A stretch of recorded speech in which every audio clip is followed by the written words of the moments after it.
다음은 신반님으로 넘어갑니다. 어디로 이야기를 이어가 볼까요? 네, 오늘 소개할 영화는 청년님의 소개에 맞춰서 준비해 보았는데요. 기호에 이어서 암호에 관련된 영화입니다. 점점 어려워지는 거 네, 아닙니까? 이미테이션 게임입니다. 자, 영국의 명배우 베네딕트 컴버비치가 이 주연을 맡았던 영화죠. 이분 얼굴이 큼지막히 박혀있던 포스터가 기억이 나는데 정기 영화라고요. 네, 맞습니다. 이제 베네딕트 컴버배치에 더해서 키이라 나이틀리의 연기도 만나볼 수 있습니다. 워낙 인기도 많고 연기도 워낙 잘했던 배우들이 나오다 보니까 사실 영화 보시면서 연기 걱정은 하지 않으셔도 되고요. 네. 이 영화는 실존 인물인 앨런 튜링의 실화를 바탕으로 한 영화여서 기본적으로 탄탄한 스토리 라인이 있고 그리고 이제 이 2차 세계대전 시기의 이야기를 좀 실감나게 표현했던 영화라 좀 잘 만들어진 수작이라고 보면 될 것 같습니다. 일단 실존 인물인 앨런 튜링에 대해서 잠깐 소개를 해드리면 영국의 수학자이자 컴퓨터 과학자인데요. 현대의 컴퓨터를 처음 만들었다라고 보시면 될 것 같습니다. 이제 물론 처음에는 컴퓨터 자체를 만든다기보다는 암호 해독을 위해서 만든 것이긴 한데 이제 영화처럼 실제 2차 세계대전 정부 요청에 따라서 암호 해독을 맡아서 연합군의 승리에 기여했고 세계대전의 기간을 단축하고 1,400만 명의 사상자를 내지 않았던 구했던 인물이라고 보시면 될 것 같습니다. 근데 그렇다고 위에 이야기했던 앨런 튜링에 대한 업적만을 기리는 어떤 전기 영화만의 성격만을 가지고 있진 않고 그렇다 보니까 다큐다라고 생각하실 필요는 없고요. 실화를 바탕으로 한 극영화이기도 하니까 더운 여름에 좀 긴장감 놓지 않으면서 볼만한 영화이라서 좀 추천드리게 되었습니다. 자, 과학자가 주인공이다 보니까 어렵거나 지루하지 않을까 하는 선입견이 있는데 전혀 그렇지 않잖아요. 이분 영화 못지않은 이 드라마틱한 인생을 사셨습니다. 극 속으로 좀 더 들어가 볼까요? 네, 튜링의 현재를 보여주면서 영화가 시작하는데요. 경찰들이 이제 강도 신고가 들어온 저택으로 출동을 하였는데 막상 들어가 보니까 엉망으로 되어 있는 집에서 무언가 수상한 행동을 하고 있는 앨런 튜링을 만나게 됩니다. 뭔가 좀 이상하다라고 희한하다라고 느낀 경찰이 그에 대해서 조사를 하면서 이제 튜링과 함께 이야기를 하는 장면이 나오는데 그때 이제 자신의 이야기를 시작하면서 본격적인 영화가 시작됩니다. 이제 연합군이 당시에 2차 세계대전에서 나치 독일을 상대로 한 전쟁에서 거듭된 패배를 하고 있었는데요. 그 이유가 독일인들이 사용하고 있는 암호인 에니그마를 제대로 풀지 못했기 때문인데요. 이 암호가 풀려고만 하면은 너무나 여러 가지 경우의 수가 많다 보니까 여러 명이 달라붙어도 풀기가 너무 힘들었고 거기다 더불어서 24시간마다 이 암호 설정이 계속 바뀌고 있기 때문에 해당 시간 안에 이를 풀지 않으면 다시 처음으로 돌아가서 다시 이걸 처음부터 시작해야 되고 되는 거네요. 그러면. 초기화되다 보니까 새로운 형태 암호가 만들어지고 그리고 또 다시 종잡을 수 없는 암호 속에서 이제 악정구투를 펼치고 있다 보니까 이제 이기지를 못했던 거죠. 그렇다 보니까 연합군에서는 암호를 풀기 위한 드림팀을 만들게 되고요. 이곳에 앨런 튜링이 들어가게 됩니다. 그래서 영화 초반에는 사실 그가 팀과 제대로 어울리지 못하는 모습이 나오는데요. 앨런이 사실 어렸을 때도 자신들의 또래와 잘 어울리지 못했는데 여전히 커서도 팀에서도 잘 어울리지 못하는 모습이 나옵니다.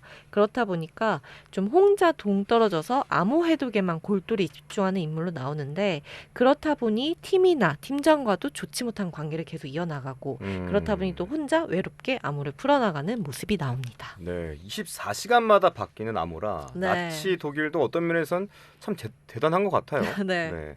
자, 그럼 앨런 튜링은 이걸 어떻게 뚫어냈을까요? 일단 앨런은 이것이 사람의 힘으로는 풀지 못하는 암호다라는 결론을 짓고요.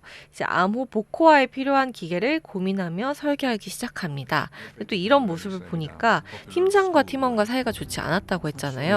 그래서 앨런은 일을 하고 있지 않다라고 여기게 되고 앨런은 이게 기계가 필요한 것이다. 기계를 활용해서 암호를 풀어야 된다라고 해서 그 기획안을 제출을 하는데 팀장선에서 계속 그게 거절당하게 되는 거죠.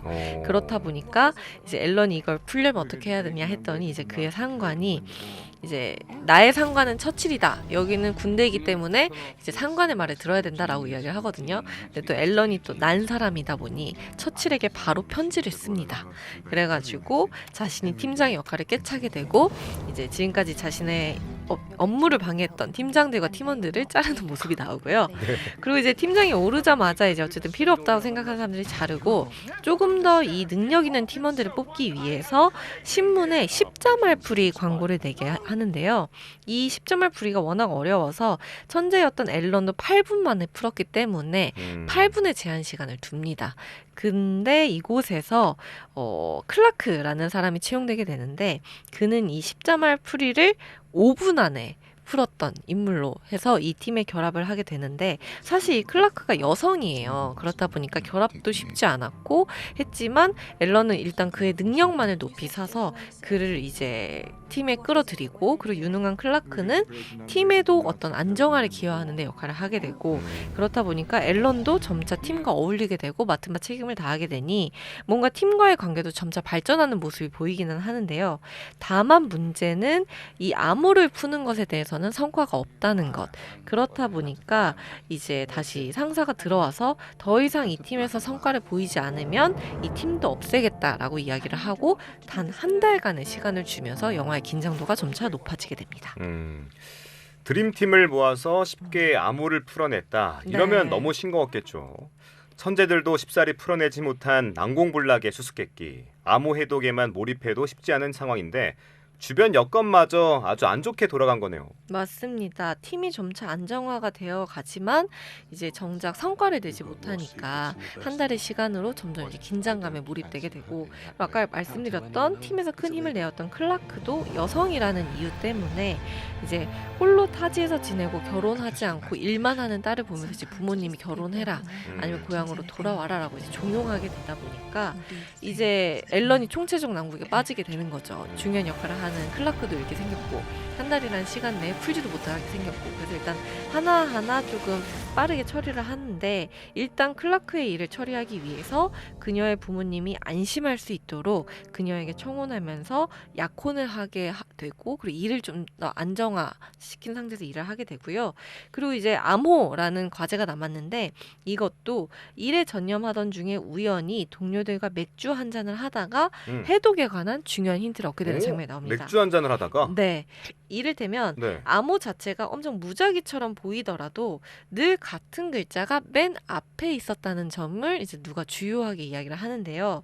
이를테면 그 단어가 독일군이 이제 암호를 만들 때 어떤 원칙이 있는데 그 원칙을 어기고 이제 그 암호 안에 특정 사람 애인의 이름으로 추정되는 그 이름의 단어를 넣어서 암호를 만들었던 것이죠.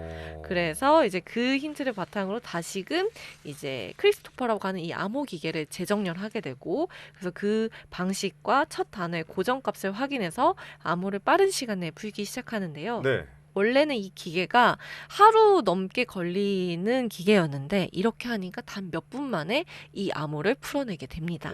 하지만 이제 암호를 풀었다고 해서 모든 것이 해결되는 것은 아닌데 이를테면 이렇게 암호를 풀었다라고 하면 그리고 그게 독일군에게 알려지게 되면 모든 노력이 이제 다시 물거품이 될 수도 있죠. 왜냐하면 얘네가 암호 푸는 걸 알아냈기 때문에 전부 다시 세팅을 하면은 이제 그걸 다시 시작해야 되니까 그렇다 보니까 이거를 비밀로 하자. 이 암호 해독법을 비밀로 하고 어떻게 이걸 이제 해볼 것이냐.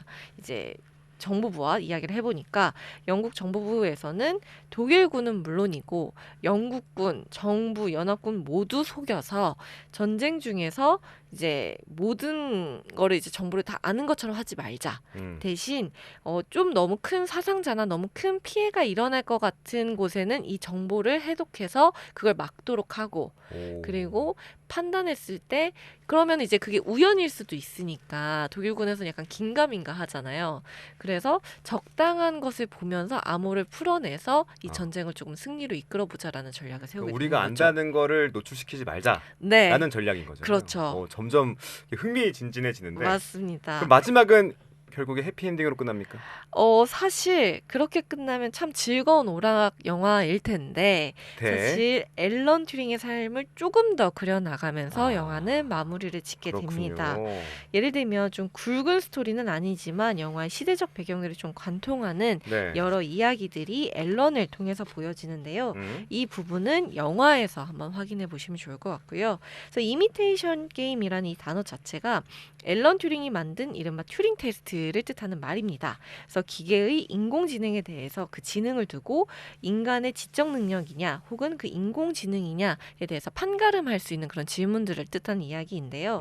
앨런도 마찬가지로 이 영화 속에서 형사 인터뷰를 하면서 스스로에 대한 고민을 드러내는데 내가 기계인가 혹은 인간인가라는 질문을 던집니다. 네. 이 질문이 많은 의미가 함축되어 있는데 이를테면 아까 우리가 전쟁에서 승리하기 위해서 이게 해독했다는 걸 보여주지 않고서 어느 정도만 보여지는 걸로 이제 보여지면서 독일군에서 승리로 이끌었다고 했잖아요. 그 말은 사실 모든 생명을 지키지는 않는다는 뜻이기도 하죠. 너무 큰 피해자는 막지만 작은 피해자가 있는 곳은 그냥 자기가 지는 척을 한다는 뜻이니까 그렇다 보니까 이 전쟁을 하는 인간들의 이야기 그리고 이 전쟁을 이기기 위해서 생명의 가치를 따지고 이를 환산해서 서로 속여가며 뭔가 전쟁의 승패를 좌우하는 이야기를 하는 인간들의 모습을 두고 한 말이 아닐까 싶은데 여러분들도 이 주말에 이 영화 한번 보시면서 이야기 이런 질문 함께 고민해 보시면 좋을 것 같습니다. 네, 인간의 조건이라 역시 쉽지 않은 주제로군요. 네.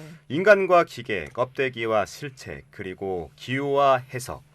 복잡하지만 한 번쯤 관심 갖고 고민해 볼 만한 화두를 오늘 두 분께서 같이 던져주셨습니다. 이 무더위에 복잡한 주제에 파고들다가 머리가 과열되지 않을까 싶은데 의외로 쉽게 또 흥미롭게 아주 대중적인 방식으로 풀어쓴 책과 영화라고 하니까 한번 도전을 해봐도 좋겠습니다. 모르텐 튠둠 감독, 베네딕트 컴버배치 주연의 영화 이미테이션 게임, 그리고 폴 코블리의 지적 대화를 위한 교양인의 기호학 두 편의 작품 만나봤습니다. 자, 청년과 신바 우동준, 신보라 씨 두 분 귀한 말씀 고맙습니다. 네, 감사합니다. 네, 감사합니다.